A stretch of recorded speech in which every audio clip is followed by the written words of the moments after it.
ብሔር ብሔረሰቦች፣ አንድ ቋንቋ፣ አንድ ባህል ምናምን ተብሎ ተዘርዝሯል። ህዝቦች የሚባለው ነገር ደግሞ ቁጥሩም አይታወቅም፣ ምኑም አይታወቅም። ለነዚህ ምላሽ መስጠት በጣም አስፈላጊ ነው። ማን ነው ብሔር? ማን ነው ብሔረሰብ? ምንድን ነው ልዩነታቸው? ቁጥር ነው?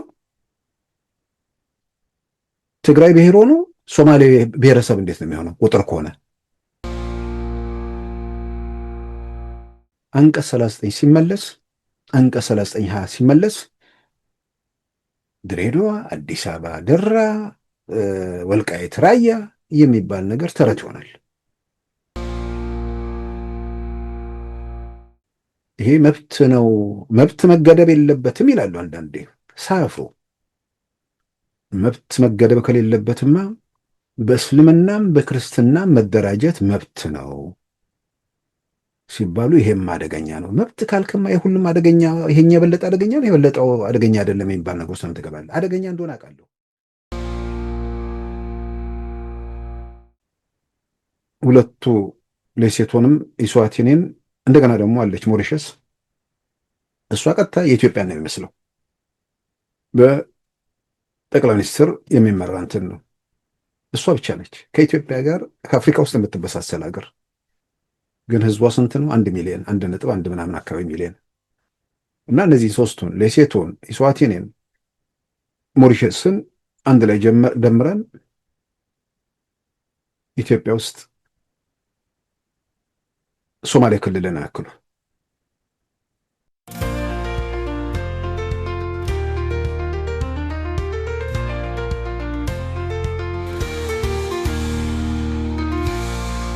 በዚህ ምክክር ኮሚሽኑ ዙሪያም 8ቱ አጀንዳዎች እንግዲህ ተለይተው ወጥቷል። በነዛ ላይ ምክክር ተደርጎ በዘላቂነት የነበሩ አሁንም ያሉ ችግሮች ወደ ነገ እንዳይሸጋገሩ መፍትሄ ለመስጠት እንግዲህ የሚደረግ ነገር ነው።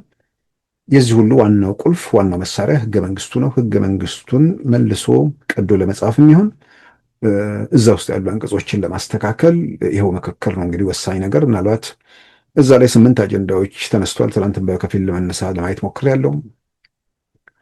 ምናልባትም ሰፊውን ጊዜ ዋናው ህገ መንግስቱ በሚፈታቸው ጉዳዮች ላይ ረዥሙን ሌላ ጊዜ እዛ ውስጥ እንዳይባክን ለማድረግ የምክክር ኮሚሽኑ ምናልባት በዋናዎቹ 3ቱ አጀንዳዎች ላይ በይበልጥም ደግሞ 2ቱ አጀንዳዎች ላይ የሚደረጉ ነገሮች 6ቱን ይመልሳሉ ብዬ በግሌ አምናለሁ። ምናልባት 1-2 የሚሉትን እንመልከታቸው። የምክክር ኮሚሽኑ እንግዲህ ዋና የሚመከርባቸው አጀንዳዎች ብሎ ያስቀመጠው አንደኛ የሀገር ግንባታ ጉዳይ፣ 2 የመንግስት አደረጃጀት ቅርጽ እንዲሁም የፖለቲካ ስርዓት፣ የፖለቲካ ውክልና፣ የምርጫ ስርዓት፣ 3 የፌዴራል ከተሞች አዲስ አበባና ድሬዳዋ ከተሞች ጉዳይ፣ 4 የሃይማኖት ጉዳይ፣ 5 የተቋማት ግንባታ፣ የህግ የበላይነት እና ሰብአዊ መብቶች ጉዳይ፣ 6 ማህበራዊና ኢኮኖሚያዊ እንዲሁም የአርሶ አደሮችና አርብቶ አደሮች ጉዳይ፣ 7 ሙስናና የመልካም አስተዳደር ጉዳይ እንዲሁም 8 የሰላም ግንባታ ጉዳይ ይላል። እንግዲህ ቀደም ሲል እንዳልኩትም የሀገር ግንባታ ጉዳይና የመንግስት አደረጃጀትና ቅርጽ እንዲሁም የፖለቲካ ስርዓት፣ የፖለቲካ ውክልናና የምርጫ ስርዓት የሚለው 2ቱ በዝርዝር የተቀመጡትን ከ3 እስከ 8 ያሉትን እዛ ውስጥ መመለስ ይቻላል ብዬ አምናለሁ። እንግዲህ ያው ያላየሁት ያልተረዳሁት ብዙ ነገር እንደሚኖርም ገምታለሁ። ግን አሁን ባለኝ ግንዛቤ 2ቱ 1 እና 2ን በደንብ ሰዎች ከተወያዩበትና እዛ ላይ መፍትሄ ማግኘት ከተቻለ የሃይማኖት ጉዳይም የሙስና ጉዳይም ሌሎች ጉዳዮችም እዛው ላይ አብረው የሚመለሱ ነው። የፌዴራል ከተሞች አዲስ አበባና ድሬዳዋ ከተሞች ጉዳይ የመጀመሪያው የሀገር ግንባታ ጉዳይ ወይ ደግሞ የመንግስት አደረጃጀት ቅርጽ እንዲሁም ፖለቲካ ስርዓት፣ የፖለቲካ ውክልና፣ የምርጫ ስርዓት የሚለው ላይ እሱ ምላሽ ማግኘት የሚችል ነው። ለምሳሌ 1ን በዝርዝር ያስቀምጣል። የሀገር ግንባታን ጉዳይ የሚለው 1 የማንነትና የሀገር ባለቤትነት ጉዳዮች። የማንነት የሚለው ከድንበር ከምናምን ጋር የሚያያዙ ነገሮች ናቸው። ኢትዮጵያ ውስጥ የማንነት የሚባል ጉዳይ የምናውቀው ህወሓት ወደ ኢትዮጵያ ፖለቲካ ስልጣን ከመጣበት ጊዜ ጀምሮ ነው።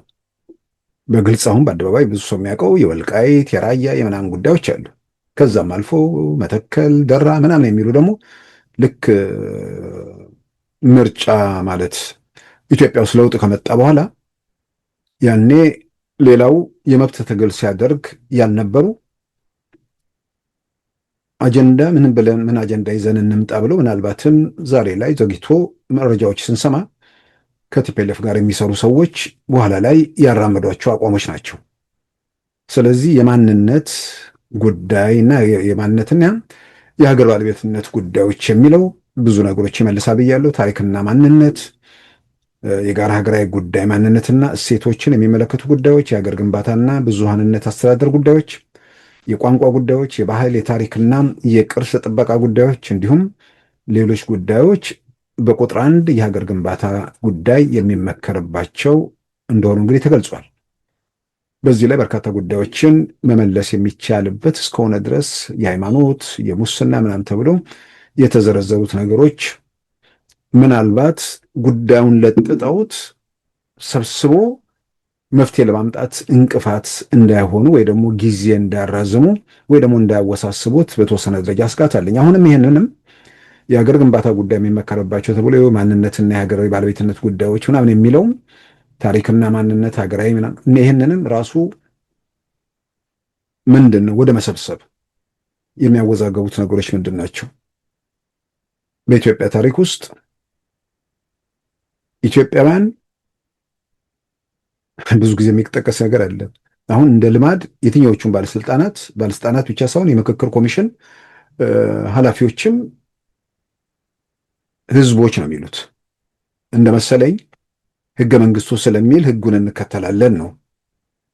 ሁሌ ብዙ ጊዜ የሚነሳ ነገር እንኳን እንደ ኢትዮጵያ ያለ ህዝብ ከአንድ ጫፍ ወደ ሌላው ጫፍ በጦርነትም በምንም ሲቀያየጥ የነበረ ማህበረሰብ ያለበት ሀገር አንዱ ጫፍ የሚነገር ቋንቋ ሌላኛው ጫፍ በደንብ የሚነገርበት ሀገር ውስጥ አንዳንዶች ስማቸውን ሄደው አያታቸው ጋር ሲደርሱ ሌላ በሚሆንበት ሁኔታ ውስጥ በእንደዛ መልክ የተዋሃደን በታሪክ ውስጥ የተሳሰረን ማህበረሰብ ህዝቦች ይላሉ። የኢትዮጵያ ህዝቦች አንድ አይደለንም የሚል መልእክት ነው። ዓለም የተቀየጠባት 194ቱ የተባበሩት መንግስታት አባል ሀገራት ብቻ ሳይሆኑ ዩኤን የማያውቃቸው ወይ ደግሞ ዩኤን አባል ያልሆኑ ሀገሮች ጭምር ትንንሽ ደሴቶች ላይ ያሉ 10,000 15,000 ምናምን የሆኑ ሀገሮች ሁሉ ግዛቶች ሁሉ ሰዎች የሚኖሩባት አሜሪካ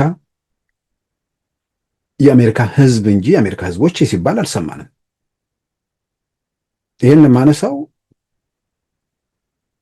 ምንድን ነው የተለያየ ማህበረሰብ የየራሱ መንግስት የነበራቸው ሀገሮች ከዛ በኋላ መጡና ሀገር መሰረቱ። ሆልዲንግ ቱጌዘር አይደለም ካሚንግ ቱጌዘር ነው የሚል ትርክት በብሔርተኞቹ ሲነዛ ስለቆየ ምናልባት በታሪክ አረዳድ ላይ ያለውን ነገር ታሪክን መሰረት የሚደረጉ ውይይቶች በተለይ ያንን መስበት በዛ ጉዳይ ላይ እነሱ በተለይ ማብራሪያ መስጠት የሚችሉበት ሁኔታ ቢፈጠር በእንደዚህ በኢትዮጵያ ታሪክ ላይ ኢትዮጵያ የየራሳቸው መንግስት የነበራቸው ተሰባስበው ነው መንግስት የፈጠሩት ወይስ መንግስት ያልነበራቸው በጋራ ሆነው በጊዜ ሂደት እየሰፋ ሄዱ የፈጠሩት መንግስት ነው? ይህ ብዙ ነገሮችን ለመመለስም ስለሚያስችል ነው።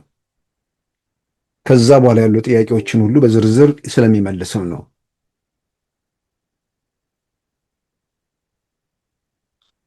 እችኛዋ ህዝቦች አንድ አይደለንም የሚለው ዋናነት እዛ ውስጥ የተሰነቀረው ለአንቀጽ 39 ማጫወቻም ሲባል ነው። አንቀጽ 39 ማለት እዛ ጋር ቆንጆ መብቶች አሉ። ሀ የሚባለው ግን ነቀርሳ አለ። ኢትዮጵያውያን ደስ ያላቸው ቀን የራሳቸውን ሀገር ይመሰርታሉ። አሁን ያሉት 14 ምናምን ክልሎች ብቻ አይደሉም። ወረዳዎች፣ ከወረዳም በታች ያሉ ብሔር ብሔረሰብ ህዝቦች ይላል። ብሔር ብሔረሰብ ህዝቦች በማናቸውም ጊዜ ውስጥ የራሳቸውን አስተዳደር መመስረት ከዛም አልፎ መንግስት መሆን አይከለክላቸውም። ቁጥር አልተቀመጠም። ብሔር ብሔረሰቦች፣ አንድ ቋንቋ፣ አንድ ባህል ምናምን ተብሎ ተዘርዝሯል። ህዝቦች የሚባለው ነገር ደግሞ ቁጥሩም አይገለጥ አይታወቅም፣ ምኑም አይታወቅም። ለነዚህ ምላሽ መስጠት በጣም አስፈላጊ ነው። ማን ነው ብሔር? ማን ነው ብሔረሰብ? ምንድን ነው ልዩነታቸው? ቁጥር ነው? ትግራይ ብሔር ሆኖ ሶማሌ ብሔረሰብ እንዴት ነው የሚሆነው? ቁጥር ከሆነ ምንድን ነው ብሔር? ምንድን ነው ብሔረሰብ? አንድ ሰው የሆነ ባለስልጣን ደስ ያለውን ነገር እንትን ባለ ቁጥር ብሔር፣ ብሔረሰቦች፣ ህዝቦች። ማን ነው ህዝብ? ህዝቦች ማን ናቸው? ህዝቦች ማን ነው? ብሔረሰብ ማን ነው? ብሔረሰብ ማን ነው? ብሔር ማን ነው? ብሔረሰብ።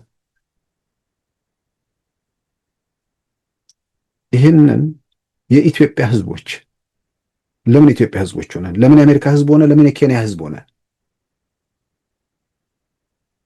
እንደዚህ እንትኖቹን ነጥሎ አጀንዳዎቹ እነዚህ ዋናው አነጋጋሪዎቹ ጉዳይ ወደ ታሪኩ ወደ ምናምን እነሱ እንዲስቡ ማድረግ ከዛ ጋር ተያይዞ ምላሽ ይገኛል ብዬ አምናለሁ። አሁን የአዲስ አበባና የድሬዳዋ ጉዳይ ራሱን የቻለ አጀንዳ ከሚሆን ይልቅ በአንድና በሁለት ላይ የሚመለሰው ለምሳሌ በአስተዳደር ጉዳዮች ላይ ክልል አስተዳደር ምናምን አወቃቀር፣ የፖለቲካ ፓርቲ ምስረታ ምናምን በሚባሉ ላይ በዝርዝር እዛ ጋር ባሉ ነገሮች ምላሽ ያገኛል ብዬ አምናለሁ። አንቀጽ 39 ከሌለ አንቀጽ 39 ሀ ከሌለ ድሬዳዋም አዲስ አበባም አወዛጋቢ ሊሆን አይችልም። ለምን ያወዛግባል? በሆነ ወቅት ላይ ሀገር ሆኜ ስወጣ ትልቅ ሀብት ያለው ትልቅ ካፒታል ያለው ሰፊ ቦታ እሱን ይዤ ሀገር ሆናለሁ። ትልቅ የእርሻ መሬት፣ ትልቅ የሰሊጥ መሬት፣ ወደ ባህር ወደ ሶስተኛ ሀገር መውጫ ያለው ነገር ይዤ እወጣለሁ በሚል ብሔርተኞቹ አእምሮ ውስጥ የተሰነቀረ የመንግስት ቅዠት ነው። ቅዠት የምለው ብሔር የሚባለውን ሀገር አድርጋለሁ ስትል ዞኖቹ ሀገር እንዳይሆኑ ማንም የከለከላቸው? ዛሬ በደንብ እያየን ስለሆነ ማለት ነው። ቅዠት ነው። ስለዚህ አንቀጽ 39 ሀ እንዴት ለምን ገባ? ዛሬ እንዲቀጥል የሚያስገድደው የሎጂክ የታሪክ የማናቸውም ነገር ምክንያት አለ ወይ? አንቀጽ 39 ሲመለስ አንቀጽ 39 ሀ ሲመለስ ድሬዳዋ፣ አዲስ አበባ፣ ደራ፣ ወልቃይት፣ ራያ የሚባል ነገር ተረት ይሆናል። ምንም ያ በሌለበት ሁኔታ ውስጥ አንቀጽ 39 ሀ በሌለበት ሁኔታ ውስጥ እነዚህ ቦታዎች ምንድን ነው ጥቅማቸው?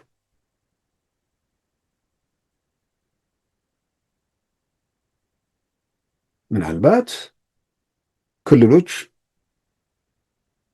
ድሬዳዋ ከሶማሌና ከኦሮሚያ ክልል ጋር፣ አዲስ አበባ ከኦሮሚያ ክልል ጋር ስለሚደናበሩ በድንበር ስለሚገናኙ ስለሚዋሰኑ የኢኮኖሚ ተጠቃሚነትን በተመለከተ በሕግ የተወሰነ ነገር ቢታሰር ምን ክፋት አለው? ግን የክልል የኦሮሚያ ክልል መብት ነው። የኦሮሚያ ክልል መብት እንዴት ይጠበቅ ነው እንጂ የሆነ ጫፍ ያለ ሰው የኦሮሚያ ክልል ሲባል ኦሮሚያ ክልል ውስጥ ያለ የትኛውም ማህበረሰብ መብት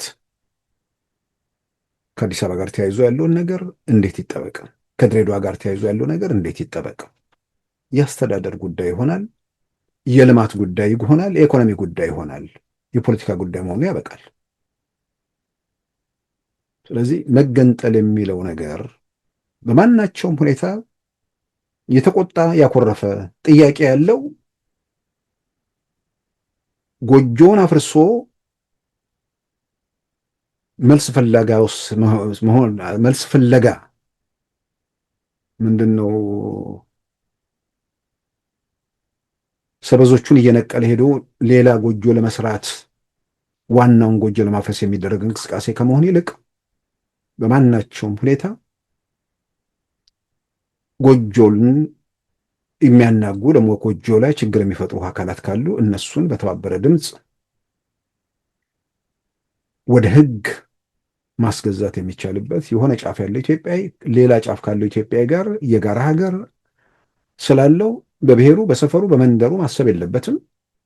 ችግሩ የጋራ ነው። መርከቡ ላይ ሁሉም ነው ያለው። መርከቡ እንዳይሰምጥ የሆነ ቦታ ላይ የሚፈጠር ችግር አጠቃላይ መርከቡን ይዞ በጊዜ ሂደት ይዞት ሊሄድ ስለሚችል በዚህ ጉዳይ ላይ ጥያቄ ካለ፣ በደል ካለ፣ ጭቆና ካለ ጭቆናውን ለመቀልበስ በደሉን ለማስቀረት በተባበረ ድምፅ መንግስት ላይ ኃይልን ማስተባበር እንጂ የየራሴን ጎጆ እወጣለሁ ብሎ የሚደረጉ እንቅስቃሴዎች እሱ እስካልቀረ ድረስ ከምንም በላይ የኢትዮጵያ ጠንቅ አንቀጽ 39 20 የሚባል መርዝ ነው። ኢትዮጵያን ለማጥፋት የተቀመመ እስካሁንም ያልጠፋችው በአንድ በኩል በመጨረሻው ምዕራፍ እናጠብል ምንድን ነው ስልጣኑን ያጡበት ሁኔታ የመጨረሻ ምዕራፍ ላይ ባልተጠበቀበት ሁኔታ በመሆኑ በሌላም በኩል ደግሞ ለረዥም ጊዜ የተገነባ ማንነት በቀላሉ የሚፈርስ ሆኖ ባለመገኘቱም ከዚህ ጋር ተያይዞ ያለ ነገር ነው። ስለዚህ አንቀጽ 39 ሀን መሰረት አድርጎ በዛ ላይ የሚደረጉ ንግግሮች ከማንነት ከምናምን ጋር የሚያያዙ ጥያቄዎችን አብሮ ይፈታሉ። ስለዚህ አንቀጽ 39 ብሔር፣ ብሔረሰብ፣ ህዝቦች ምንድን ነው ፍቻቸው? ከዚህ ባሻገር የኢትዮጵያ ክልሎች እንዴት ነው የተካለሉት? አንዱ መስፈርት ቋንቋ ነው። አንዱ በቲፒኤልኤፍ ዘመን ክልሎች ራሳቸውን በራሳቸው ማስተዳደራቸው፣ በራሳቸው ቋንቋ መጠቀማቸው ህወሓት በታሪኩ ሊኮራበት የሚገባ ነገር ቢኖር ያ ነው።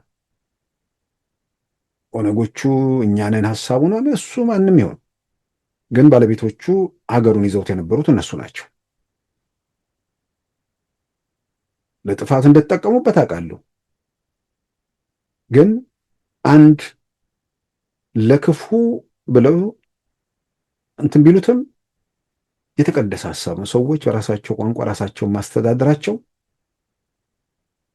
አከላለሉ ቋንቋንም መሰረት ማድረጉ በጣም አስፈላጊ ነው።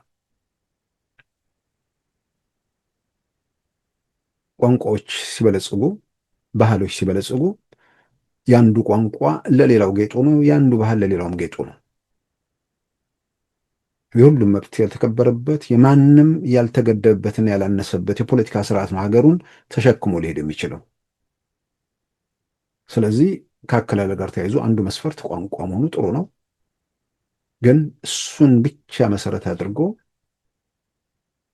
ሳይሆን በአጠቃላይ ለአስተዳደር አመችነትን ግምት ውስጥ አስገብቶ አከላለሎቹን መልሶ ማየት የሚቻልበት ሁኔታ እንደ መመዘኛ እንደ መስፈርት የሚቀመጡ ነገሮችን ቢኖሩ እሱ ላይ መነጋገር። ግን የማይመለስ ነገር መመለስም የለበትም ብቻ ሳይሆን ለመመለስም ማሰብ ወንጀልም ጭምር ነው ብዬ ማምነው ሰዎች በራሳቸው ቋንቋ ራሳቸውን ማስተዳደር ያ መብቶች ያን ነፃነት ማስፋት መሄድ ነው። እነዚህ ሁኔታዎች ሰዎች የጎሪጥ የሚተያዩበት በጠላትነት የሚፈላለጉበት አንዱ ሌላው ላይ በጠላትነት የሚነሳበት ሳይሆን ቋንቋዎች ሲሰፉ፣ ባህሎች ሲዳብሩ የጋራ ነው በሚል ስሜት ያንን ማድረግ ነው። ስለዚህ ከአከላለል ጋር ያለው ነገር ላይ የተወሰኑ ነገሮች ማየት እሱ ላይ ንግግር ያስፈልጋል። አንድ በጎ ነገር ብሔራዊ ምክክሩ ላይ ያው ጫፍ ያሉ ብሔርተኞችም በተለያየ መንገድ ይሳተፋሉ። ጫፍ ያሉ አሁን በነገራችን ላይ ጫፍ ያለው አንድነት አቀንቃኝ የሚባለው ምክንያታዊ ነው። ምክንያታዊ ምንድን ነው? ጫፍ የሚባለው አንድነት አቀንቃኝ አሁን ብሔርተኛ ሆነው ነው። ጫፍ እና ጫፍ ብሎ ብዙ ጊዜ የሚጠራው ጫፍ ያሉ ብሔርተኞች፣ ጫፍ ያለ ኢትዮጵያ አንድነት አቀንቃኝ የሚባለው ጫፍ ያለ ኢትዮጵያ አንድነት አቀንቃኝ የሚባለው ዛሬ ብሔርተኛ የአማራ ብሔርተኛ ሆነው ነው። በደንብ በሰልፍ እንትሩ ስለገቡ ብዬ ነው። ስለዚህ ጫፍ ያለ ብሔርተኛ በሁሉም አቅጣጫ አሁን የአንድነት የኢትዮጵያ አንድነት ጫፍ ነው የሚባሉትም ብሔርተኛ ጎራ ውስጥ ገብተዋል። በሌላ በኩል ደግሞ ኢትዮጵያዊ ኃይል አለ። ኢትዮጵያዊ ኃይል በምክንያት የሚመራ ነው። በስሜት አይሄድም፣ በሰፈር አያስብም። የአንዱን የበላይነት የሌላውን የበታችነት የሚቀበል አይደለም። ስለዚህ ይሄኛውም ሀገሩ እንደ ሀገር እንዲቀጥል ሁሉም ኢትዮጵያዊ ባለድርሻ ነው፣ ሁሉም የኔ ነው፣ ያንተም የኔ ነው፣ የኔም ያንተ ነው የሚል አንድ አይነት አስተሳሰብ ያለውም አለ። ገና ከሰፈሩ መውጣት የተሳነውም አለ።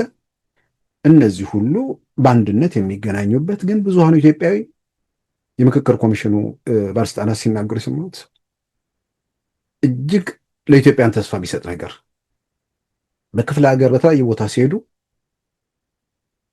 አንዳንዱ አካባቢ ችግር ያለባቸውን አካባቢዎች እዛ ትግራይ አካባቢ ህዝቡ እንዴት ነው፣ አማራ አካባቢ እንዴት ነው ምናምን እያሉ ነው የሚጠይቁት አሉ። እዛ ጋር ያለው ነገር እንዴት ይቆም፣ ጫፍ ሌላ ጫፍ ላይ ያሉ ሰዎች ማለት ነው። ስለዚህ ኢትዮጵያን አካባቢ ህመም የለም። ህመሙ ያለው የስልጣን ፍቅር፣ ከስልጣን ጋር ተያይዞ የሚገኝ በረከት ፍለጋ፣ ከዛም ባሻገር አንዳንድ ደግሞ ህመምተኛ አለ፣ ከሰፈሩ ውጭ ማሰብ የማይችል ከሰፈሩ ሊወጣ ይችላል። እሱ ግን ጭንቅላቱን ሰፈር ማይወጣ ሰው እሱ ደግሞ ሁሉም ሰፈር ያለ የጋራ በሽታ ነው። ደግነቱ እንዲህ አይነት በሽተኞች ብዙ አይደሉም። ብዙ ቢኖር ሆኖ ኖሮ ሀገር አይኖረንም ነበር።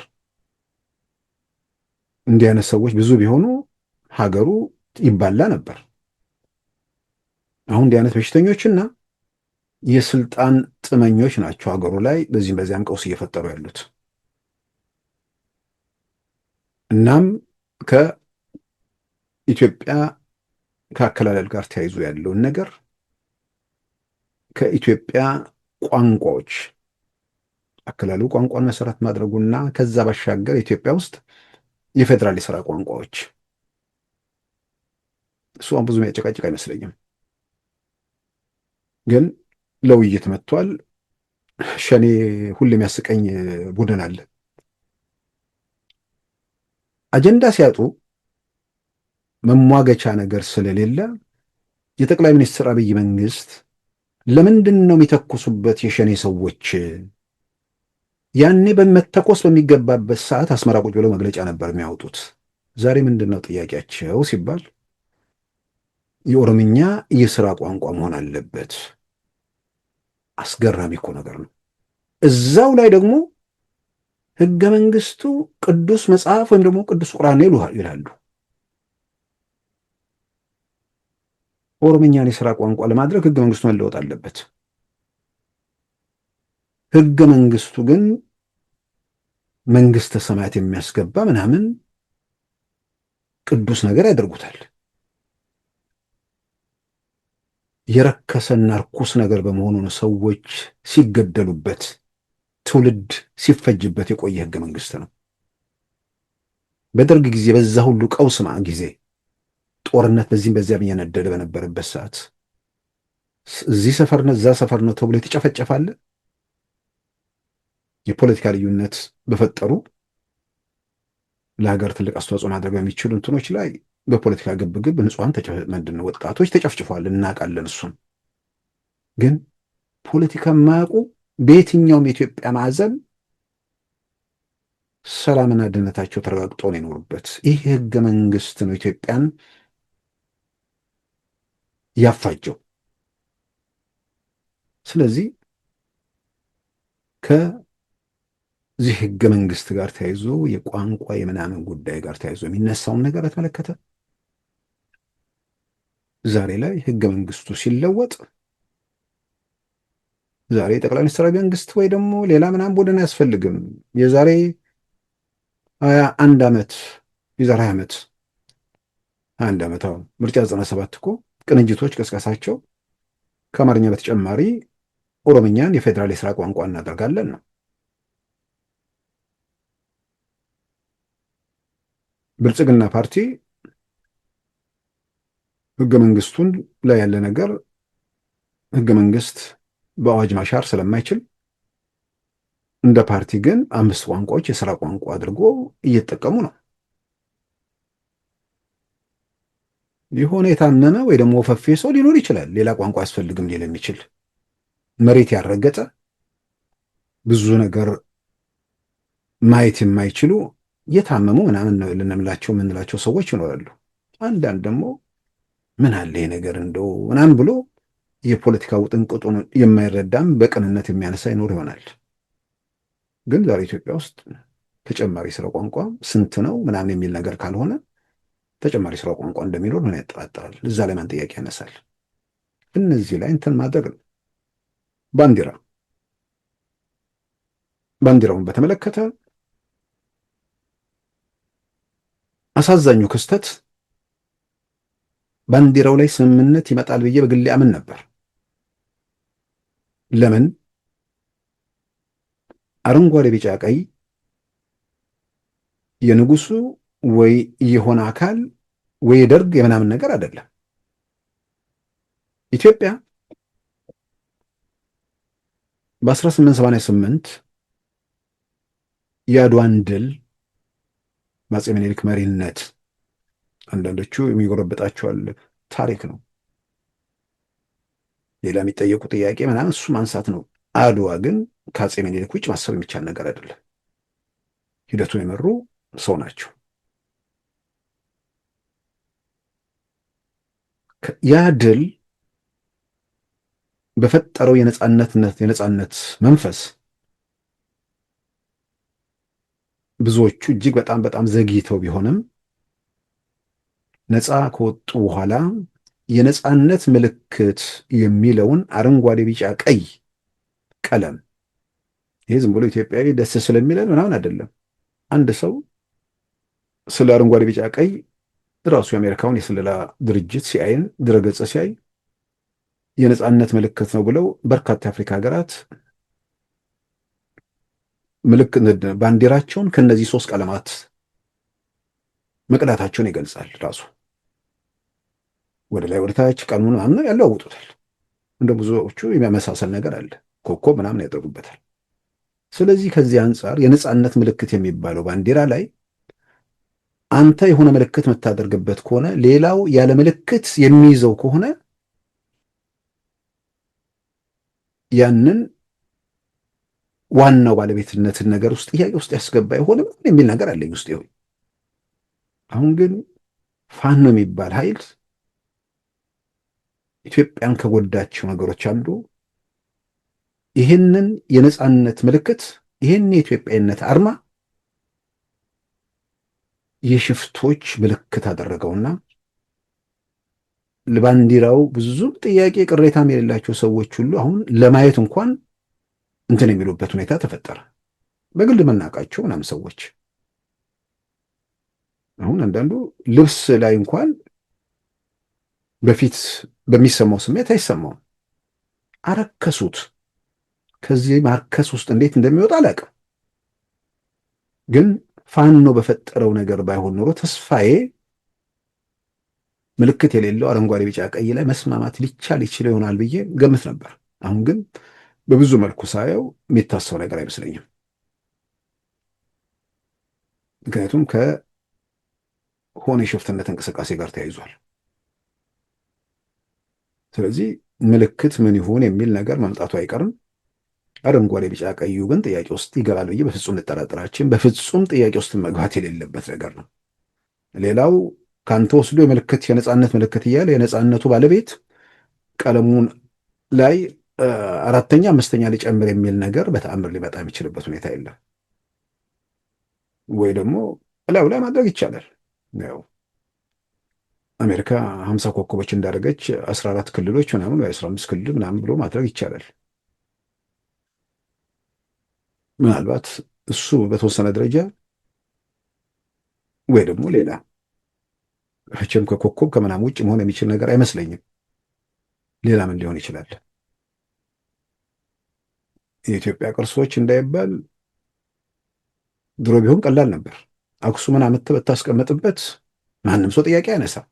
ላሊበላን ብታስቀምጥ ወይ የሶፍ ዑመር እንትኖችን ብታስቀምጥ ችግር አልነበር። ዛሬ ግን በጣም የተበከለ ነገር 27 ዓመት ብዙ የቆሸሹ ነገሮች ስላሉ ይህንን አይነት ሁኔታ ጥያቄ በማያስነሳ እንግዲህ ባንዲራው ላይም እሱ ላይ መነጋገር በጣም የሚያስፈልግ ነገር አለ። የፖለቲካ ፓርቲዎችን በተመለከተ በዘር የሚዋቀሩ የፖለቲካ ፓርቲዎች እሱም ምክንያቱም አሁን ቅድም አጀንዳው ሰፋ ስል እንደዚህ ነገሮቹ ነጥረው ቢወጡ ለውይይቶቹም ለምኑም እንትኖች በጣም ይጠቅማል ብዬ ነው። እንዳልኩት ምናልባት የምክክር ኮሚሽኑ የመጀመሪያ 2 ቀን አጠቃላዩን ነገር እንትኑ እየሰበሰበ ሊሄድ ይችላል። ስለማላቅ ነው። በግል ግንዛቤ ግን እንዲህ ቢሆን የሚል ነገር ነው። በብሔር የፖለቲካ ፓርቲ በጎረቤት ኬንያን ጨምሮ ወንጀል የሆነ ማለት ነው። በሌሎች አካባቢዎች ምንድን ነው ምክንያት በብሔር የምትደራጀው ሲባል ማንም ማስረዳት አይችልም። ስለምንድን ነው በኦሮሞነት የምትደራጀው? ለምንድን ነው በአማራነት የምትደራጀው? ለምንድን ነው በትግራይነት የምትደራጀው? ቅድም እንዳልኩት አንቀጽ 39 ከፈረሰ እነዚህ ሁሉ አብረው ነው የሚናዱት። ነገር ግን ሌላውም ጋር ወንጀል እንደሆነው ሁሉ በሕግ እንደተከለከለ ሁሉ መከልከል አለበት። ለእነዚህ ሰዎች መድኃኒታቸው ይሄ መብት ነው፣ መብት መገደብ የለበትም ይላሉ አንዳንዴ ሳያፍሩ። መብት መገደብ ከሌለበትማ በእስልምናም በክርስትናም መደራጀት መብት ነው ሲባሉ ይሄም አደገኛ ነው። መብት ካልክማ የሁሉም አደገኛ፣ ይሄኛ የበለጠ አደገኛ ነው፣ የበለጠው አደገኛ አይደለም የሚባል ነገር ውስጥ ትገባለህ። አደገኛ እንደሆነ አውቃለሁ፣ ግን ለአንዳንዶች በብሔር እየቸረቸሩ በዘር እየቸረቸሩ ገበያ ውስጥ ለመቆየት ለሚፈልጉ ሰዎች ቀውስ ከመጥራት ውጭ መፍትሄ ስላላመጡ በብሔር ባለመደረጀት የማን መብት ተገደበ? ሲቪክ ድርጅት ባህልን፣ ቋንቋን ምናምን የሚያበለጽግ ማቋቋም፣ እንደውም ስፖንሰር የሚሆነው አይጠፋም። ይሄን ማንም ኢትዮጵያዊ ከሆነም ጫፍ ሊያደርግ ይችላል። የማንም ባህል የጋራ ባህል ነው። ስለዚህ አደረጃጀት በዘር የሚደራጅ ነገር በጣም በጣም እሱ አንድ ምላሽ ያገኛል ብዬ ተስፋ አድርጋለሁ። ያ ካልሆነ ሌላ ፈንጂ ሀገሪቱ ሕገ መንግስት ላይ ከቶ እንደመሄድ ነው የምቆጥረው።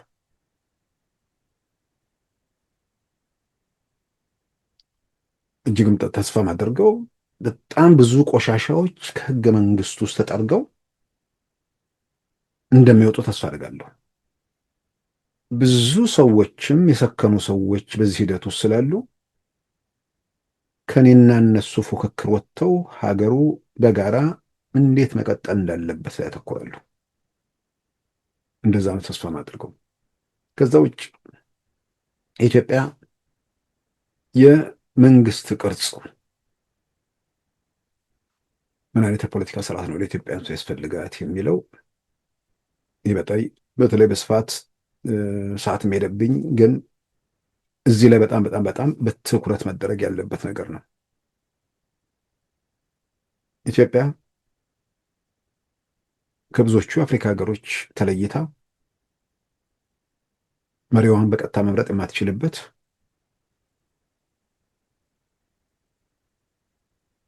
የተቋቋመው የፌዴራል ስርዓት ፌዴራል ብዙ እሱ ላይ ጥያቄ ብዙ ያለ አይመስለኝም። ግን ሰው መገደብ የለበትም። አህዳዊ የሚያስፈልጋል የሚል ነገር ካለም እሱን እንደ ምንድን ነው እንደ እንትን የሚያዩ ሰዎች ትክክል ነው ብዬ አላምንም። መብት ነው፣ በግል ላይ ይጠቅመም ብዬ አምናለሁ። ግን ይጠቅማል ብሎ የሚያነሳ ሰው ካለ መወያየት ነው። በነገራችን ላይ በዓለም ላይ እኮ ብዙ ሀገሮች አህዳዊ ናቸው። ከመቶ ምናምን በላይ ሀገሮች ፌዴራል ስርዓቶች ከ40 ምናምን ያነሱ ናቸው። ግን ለኢትዮጵያ እንደ ኢትዮጵያ ባለ ሀገር ፌዴራል ስርዓት ያስፈልጋል ብዬ አምናለሁ። በዚህ ፌዴራል ስርዓት ውስጥ የመንግስት ቅርጽ ምን ይሁን? ፕሬዚደንሻል ምርጫ ስርዓት ነው የሚያስፈልጋት? ፓርላማዊ ምርጫ ስርዓት ነው የሚያስፈልጋት? የአብላጫ ድምፅ የምርጫ ስርዓት ነው የሚያስፈልጋት? ወይስ የተመጣጠነ ውክልና የሚባለው ነው ያስፈልጋት? እዚህ ላይ ከየሀገራትም አንዳንድ ልምዶችን ወስዶ በዚሁ ላይ መንቀሳቀሱ በጣም አስፈላጊ ነው። የምርጫ ስርዓቱ ለምሳሌ ሳውዝ አፍሪካ ጋር ሲካሄድ ቀጥታ ምናልባት ከኢትዮጵያ ጋር የሚያመሳስል ነገር ካለ ሳውዝ አፍሪካ መሪው በቀጥታ አይመረጥም፣ ፕሬዝዳንት ነው። ግን ከኢትዮጵያ የሚለየው ፕሬዝዳንቱ ጠቅላይ ሚኒስትር የላቸውም። ሁሉን ነገር የሀገሪቱ መሪ እሳቸው ናቸው። ግን የተመጣጠነ የውክልና ስራ ስላለ ባገኙት ድምፅ በመቶኛ ከፍተኛ ድምፅ ያገኘው ከዛ መሪው ይመረጣል። ግን መሪው ጠቅላይ ሚኒስትር አለን፣ ፕሬዝዳንት ነው። የሆነ መብቱ የተገደበ ሳይሆን ጠቅላይ ሚኒስትር የሌለው ርዕሰ መንግስትም ነው፣ ርዕሰ ብሔርም ነው። ይሄ እንግዲህ ትንሽ ከኢትዮጵያ ጋር ቀጥታ የማይመረጥ ፕሬዝዳንት የሚል ነገር ከመጣ ማለት ነው። ሳውዝ አፍሪካ እንግዲህ ይሄኛው አብላጫ ድምፅ ስርዓት ብሎ የተመጣጠነ ውክልና በሚባለው ከፍተኛው ድምፅ ያገኘው ከዛ መሪ ይመርጣል። መሪው ፕሬዝዳንት ይሆናል። ፈላጭ ቆራጭ ማለት በህግ ማለት ነው። ሌላ አሁንም ይህም ከኢትዮጵያ ጋር የሚያሳስል አይደለም። የፕሬዝዳንቱን ስልጣን ጨምሮ ከምርጫ ስርዓቱ ጋር ተያይዞ ብሎ የፓርላማ ስርዓቱ ጋር ተያይዞ እንትን ብለው ምናልባት እንደው ለንግግር ለምናምን የሚል የደቡብ አፍሪካ ምናምን ተብሎ ሊነሳ ይችላል። ግን ከዛ ውጭ አንድ አፍሪካ ሀገር ውስጥ መቼም እነ ኢስዋቲኒን እነ ሌሴቶን እነ ሞሪሸስን የሚጠቅስ ያለ አይመስለኛም። ኢስዋቲኒ የድሮ ስዋዚላንድ ማለት ነው። የአሁኗ ኢስዋቲኒ የድሮ ስዋዚላንድ። ንጉሱ 40 ዓመታቸው ነው። በንጉስ ነው የምትመራው። ሌሴቶም በባህላዊ ንጉስ ነው የምትመራው። ሁለቱ ሌሴቶንም ኢስዋቲኒን እንደገና ደግሞ አለች ሞሪሸስ። እሷ ቀጥታ የኢትዮጵያ ነው የሚመስለው። በጠቅላይ ሚኒስትር የሚመራ እንትን ነው። እሷ ብቻ ነች ከኢትዮጵያ ጋር ከአፍሪካ ውስጥ የምትበሳሰል ሀገር። ግን ህዝቧ ስንት ነው? 1 ሚሊዮን 1.1 ምናምን አካባቢ ሚሊዮን። ሞሪሸስንም ሌሴቶንም ኢስዋቲኒንም ጨምረን ምናልባት እዛ ላይ ሌላ ሀገር የሚባል ካለ ሰሜን አፍሪካ ያለችው ሞሮኮ ነች። እሷን በንጉስ ስለምትመራ ማለት ነው። እና እነዚህ ሶስቱን ሌሴቶን፣ ኢስዋቲኒን፣ ሞሪሸስን አንድ ላይ ደምረን ኢትዮጵያ ውስጥ ሶማሌ ክልልን አያክሉ በህዝቡ ቁጥራቸው ነው የምለው። ለምንድን ነው ታዲያ ሌሎች አፍሪካ ሀገሮች በተጓዙበት መንገድ ያን አይነት የምርጫ ስርዓቱ በተወሰነ ደረጃ ሳይሆን የመንግስት ስርዓቱ ለምን ወደ ፕሬዚደንሻል መሄድ አልተቻለም? በሌላ በኩል የፓርላማ ስርዓት ውስጥ ምናልባት መታየትም አለበት ብዬ የማየው የሰሞኑን ዩናይትድ ኪንግደም ውስጥ የሚታየውን ነገር ነው። ዴቪድ ካሜሮን በ2016 ከለቀቁ በኋላ ከ2016 እስካሁን እስከ 2026 7 ጠቅላይ ሚኒስትር ነው የተፈራረቀው በዛች ሀገር። 48 ቀን ብቻ ቆይቶም ይለቀቃል።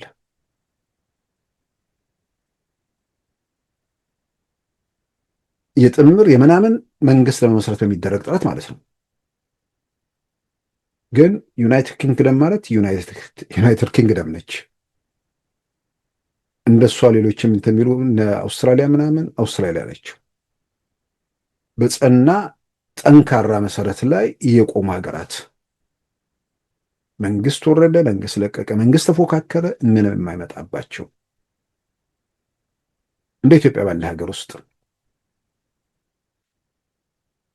አሁን ብልጽግናና ኦነግን በለው አሁን ሌላ ብሔርተኛ ለመጥራት ነው።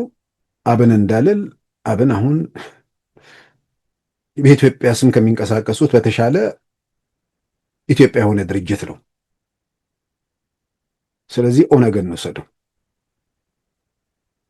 ኦነግና ብልጽግና የፓርላማ ወንበር ተቀራራቢ አግኝተው ማሸነፍ አንደኛው ብቻ ባይችል አንዱ ለሌላውን ማድረግ የሚቻልበት ሁኔታ ቢኖር መንግስት የለም ወይ ደግሞ መንግስት መመስረት ባይቻል እንደዚህ በሁለት እግሩ ባልቆመ ሀገር ውስጥ ምንድን ነው ሊፈጠር የሚችለው? ወይንም ዴሞክራሲ አያስፈልግም የምርጫ ቲያትር ይዞ በዚሁ በጠቅላይ ሚኒስትሩ ነው በፓርላማ ስርዓት ውስጥ መቀጠል፣ አለዛም ደግሞ ዴሞክራሲ ለኢትዮጵያ ያስፈልጋት የሚባል ከሆነ በጸና መሰረት ላይ ባልቆመ ሀገር ውስጥ እንዲህ አይነት አደጋ ሲመጣ ምንድን ነው ማስተካከል የሚቻልበት ነገር? ፓርቲዎቹ መንግስት ለመመስረት ባይችሉ ድርድር በድርድር ነው ይሄን ሰጠኝ ይሄን አልስጥ አይነት ውስጥ ሲገቡ እንዲህ አይነት ክፍተቶች ቢፈጠሩ ባልጸና ሀገር ውስጥ መሬት ባልረገጠ ሀገር ውስጥ እንዲህ አይነት ነገር እንትን ይላል ወይ? እንደ ትልቅ ሀገር ማነች ህንድ ፓርላማ ስርዓት የምትከተለው ግን እነሱ ጋር ራሱ አሁን ፕሬዚደንሻል ነው አይደለ ይገባል አይገባም የሚለው ራሱ የውይይት አጀንዳ ነው። ያው ከቢሊየን በላይ የሚኖርበት ህዝብ ነው። የረዥም ጊዜ ዴሞክራሲ ሂደት ያጎለበተም ሀገር ነው። ስለዚህ እዚህም አካባቢ ላይ ያሉ ነገሮችን በደንብ ምናልባት አንዳንዱ ውይይቶቹ ተቀርጾ የሚወጡ ከሆነ በጣም ብዙ ነገር ሰውም ይማራል ብዬ አምናለሁ። ስለዚህ በዋናነት ከምክክር ኮሚሽኑ ጋር በተያያዘ ምናልባትም በምክክር ኮሚሽኑ ከሚያዘጋቸው መድረኮች ባሻገር የተወሰኑ ነገሮች መርጦም አዲስ ዩኒቨርሲቲም ሌሎች አካባቢዎችም ላይ ውይይቶቹ ቢኖሩ እነዛ ውይይቶችን ሰዎች እየሰማ በውይይቱ የሚሳተፉ ሰዎችም ደግሞ ግብአት እያገኙ አንድ በታሪካችን ውስጥ አንድ በጋራ የምንጽፈው ህገ መንግስት ለመመስረት ወደዛ የሚደረግ ጉዞም ስለሆነም በዚህ በኩል ሁሉም የራሱን አስተዋጽኦ ቢያደርግ ጠቃሚ ነው ብዬ አምናለሁ። ሉዓላዊ ሚዲያን ይደግፉ። ስራዎቻችንን ለብዙ እንድናደርስ ሰብስክራይብ፣ ሼር፣ ላይክ በማድረግ ሉዓላዊ ሚዲያን ያጠናክሩ። እውነትን እንዘግባለን፣ ኢትዮጵያዊነትን እናቀነቅናለን። መድረኩ ግን ለሁሉም አመለካከት ክፍት መሆኑን እናረጋግጣለን። ሉዓላዊ ሚዲያ